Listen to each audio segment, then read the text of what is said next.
ఆ రోజుల్లో వెంకటేశ్వర స్వామి వారు మాట్లాడేవారు. తొండమాన్ చక్రవర్తి మీద కోపం వచ్చాక మానేశారు మాట్లాడడం.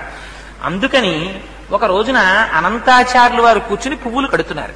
కట్టుకుంటుంటే వెంకటేశ్వర స్వామి వారు అర్చక స్వామిని, ఇవన్నీ నేను చెప్పేవి పుక్కిట పురాణం అనుకుంటున్నారేమో, పరమయథార్థం అనడానికి సాక్ష్యాలున్నాయి తిరుమలలో. ఆయన పువ్వులు కడుతుంటే ఈయన నిష్ఠ ఎంతో చూద్దాం అనుకున్నారు వెంకటేశ్వర స్వామి. అర్చకుల్ని పిలిచి అనంతాచార్యుల్ని అర్జెంటుగా రమ్మంటున్నానని చెప్పు, వెళ్ళి కబురు చెప్పన్నారు. అర్చకులు వెళ్ళి అనంతాచార్యులు నీతో మాట్లాడాలట వెంకటేశ్వర స్వామి వారిని నేను రమ్మంటున్నారన్నారు. ఈయన హాయిగా ఒక బాసుం పెట్టేసుకుని ఆ పువ్వులు కట్టుకుంటున్నారు. ఈయన అన్నారు ఆయనకేం పనా పాడా, హాయిగా పీఠం ఎక్కి నించుంటాడు.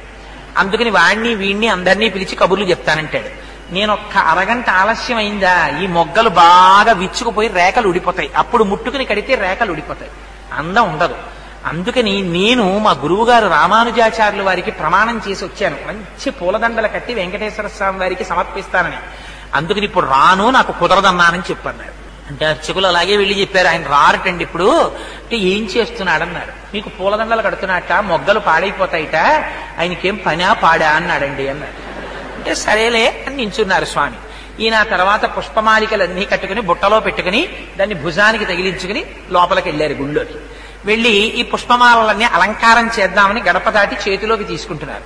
వెంకటేశ్వర స్వామి వారు మూతి ముడుచుకుని అన్నారు, పుష్పమాలలు మాత్రం పట్టుకొచ్చేస్తావు, అలంకారం చేసేస్తావు, కబురు చేస్తే చాలా పనిలో ఉన్నాను, పనా పాడా రమ్మంటాడన్నావుట, ఎందుకు వచ్చావు నాకు అక్కర్లేదు, నీ పుష్పమాలలో పట్టుకుపోవాలి.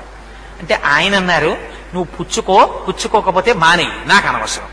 మా గురువు గారికి నేను ప్రమాణం చేశాను పుష్పమాలికలు నీకు సమర్పిస్తానని, కట్టేస్తాను తెచ్చేస్తాను, ఇక్కడ ఉన్న తలుపు గొళ్ళానికి తగిలించి వెళ్ళిపోతాను, నువ్వు వేసుకోకపో నాకు అనవసరం, నా మాట నేను చేసుకుంటానన్నారు. అంటే వెంకటేశ్వర స్వామి వారు అన్నారు, నేను ఈ కొండ మించి బయటికి తోయించేస్తానన్నారు. అంటే ఈయనన్నారు, నువ్వెవరికి తోయించేయడానికి, నాకన్నా ముందు నువ్వు వచ్చావు అంతే.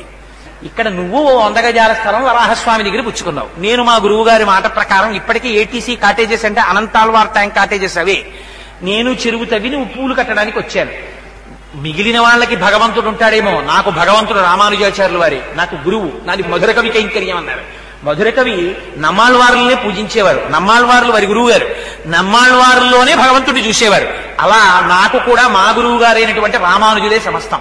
ఆయనకి మాట ఇచ్చాను, నువ్వు వేసుకుంటే వేసుకోవాలి, అతే మానే, ఇదిగో ఈ పూలదండలు తీసుకెళ్లి తలుపు గొళ్ళానికి పెట్టేస్తున్నానని వెళ్ళిపోతున్నారు.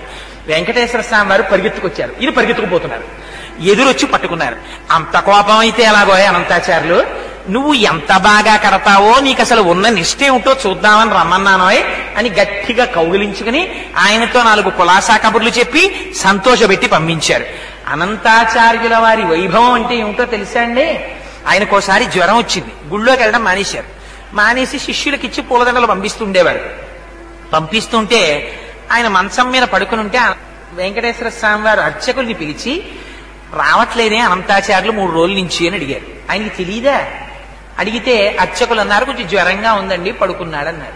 మీరు వెళ్ళి అడగండి, జ్వరం తగ్గకపోతే వెంకటేశ్వర స్వామి వారు డాక్టర్లని పంపిస్తారట, వైద్యుల్ని, తగ్గిందా లేదా ఇంకా ఎక్కువగా ఉంటోందా అడిగి రమ్మన్నాడని అడిగిరండి అన్నారు. అర్చకులు వెళ్ళి అడిగారు. ఎంత కోపం వచ్చిందో తెలుసా అండి అనంతాచార్యుల వారికి? మీరు చదవాలి ఎప్పుడైనా, అనంతాచార్య దివ్య పురుష వైభవము అని ప్రత్యేక పుస్తకం ఉంది. అందులో దాన్ని సంస్కృతంలోనూ ద్రవిడ భాషలోనూ ఉంటే దాన్ని తర్జుమా చేశారు. అందులో అని అడిగితే ఆయనకి కోపం వచ్చి అన్నారు, చాలా ఎంత దయాళు అయ్యా మీ ప్రభు, ఐశ్వర్యవంతులతో సంధ్యావందనం చేయించేవాడు మీ ప్రభు, వెళ్ళి రమ్మనన్నారు. అంటే వాళ్ళు వెళ్ళి ఇదే మాట చెప్పారు. అసలు మూతి ముడుచుకుని మీ మీద విసుక్కుంటున్నాడండి, నాకు వైద్యుల్ని పంపిస్తాడా? అబ్బో అంత ఖాళీ దొరికింది ఏమిటి ఆయనకి, ఐశ్వర్యవంతులకి సంధ్యావందనం చేయించేవాడు, ఆయన నాకెందుకులే సేవ చేయడం అన్నారండి అన్నారు. అంటే వెంకటేశ్వర స్వామి వారు తనే బయలుదేరి వచ్చారు. వచ్చి ఏమో అనంతాచార్యులు అనారోగ్యం తగ్గిందా అన్నారు.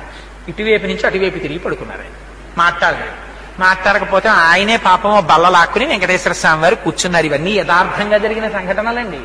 ఓ బల్ల మీద కూర్చుని చెయ్యి పట్టుకుని, అనంతాచార్యులు తగ్గలేదా, ఇంకా ఒంట్లో ఉష్ణం అన్నారు. అంటే పాపం మీకు ఇప్పటికి తీరుబడి దొరికింది, మిమ్మల్ని నమ్ముకుని కొండ మీదకి వచ్చి ఈ నేల నుంచి పుష్పకైంకర్యం చేస్తున్నాను, 3 రోజులు అయింది జ్వరం వచ్చి పడి మంచాన, వచ్చి నన్ను పలకరించడానికి తీరుబడి కుదరలేదు, వైద్యుల్ని పంపిస్తానన్నావుట, ఏం పాపం నువ్వు వచ్చావేం ఖాళీ దొరికిందా అన్నారు. అంటే పోన్లేవయ్యా, మనస్సంతా కష్టపెట్టుకోకయ్యా, నీకు జ్వరం ఉందో లేదో చూద్దామని వచ్చాను. అనంతాచార్యులు నన్ను చూడాలన్న భక్తే తప్ప వైద్యులతో వైద్యం చేయించుకుందామని కూడా నీకు కోరిక లేదేమిటో, చూడు నీకు ఎలా తగ్గించేస్తానో అని ఒళ్ళంతా. పాపం వెంకటేశ్వర స్వామి వారి వాత్సల్యం అంటే చూడండి, మనం ఒక్క అడుగేస్తే చాలు ఆయన 10 అడుగులు వేస్తాడు. ఒళ్ళంతా తడిమేర పడుకున్నటువంటి అనంతాచార్యులు వారిది. ఆయనకి జ్వరం అంతా తగ్గిపోయింది. లేచి నిలబడి గభాల కాళ్ళ మీద పడ్డారు. పడి, స్వామి అలకొచ్చేసింది, ఏం చెయ్యమంటారు? ఎప్పటి నుంచో ఈ శరీరానికి ఉండిపోయిన ఉద్రేకం, అహంకారం, మీరొచ్చినా కూడా అంత కోపంగా మాట్లాడాను. మీరు రాలేదని మనస్సులో ఉన్నటువంటి వ్యగ్రత చేత అలా మాట్లాడాను. మరోలా అనుకోకండి స్వామి, నన్ను క్షమించండి అని ఆయన కాళ్ళ మీద పడ్డారు. అనంతాచార్యులు నిన్ను క్షమించడం ఏమిటో అని పొంగిపోయి కౌగిలించుకుని పాపం గుళ్ళోకి వెళ్ళారు వెంకటేశ్వర స్వామి వారు.